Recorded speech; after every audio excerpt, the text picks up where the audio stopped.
Ngayon guys, hindi na talaga sinagot oh. O, diba? Ang kapal na mukha, cancel na lang. Ano ba yan? Ano po ba nangyari? Hello kuya, saan po kayo? Andito po ako sa pick-up point, ma'am. Nakancel ko na lang. Bakit po? Kasi umuulan na eh. Share ko lang yung bad experience ko ngayong araw sa pasahero ko. Sobra talagang nakakainit ng ulo. Isipin mo ba naman nag-pick up ka ng 1.6 kilometers tapos bigla kang kakanselan. Ang dahilan, umuulan daw. Pero halos isang patak, wala ka talagang makikitang ulan. Na nangyari dito guys, nagkamali po talaga siya ng pick up point. Naghahanap ako ng Mercury Dag dito kasi nasa Mercury daw siya. So wala talaga akong makita dito. Ngayon Ito yung guys, code hindi mo na na. talaga sinagot oh. O, diba? Ang kapal na mukha, cancel na lang. Ano ba yan? Ano po ba nangyari? Hello kuya, saan po kayo? Andito po ako sa pick-up point, ma'am. Nakancel ko na lang.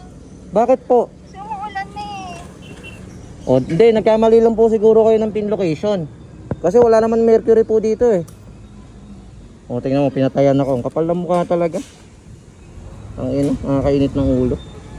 Grabe yung mga gantong pasahero guys. Huwag nyong i-tolerate yung mga gantong kakapal na mukha.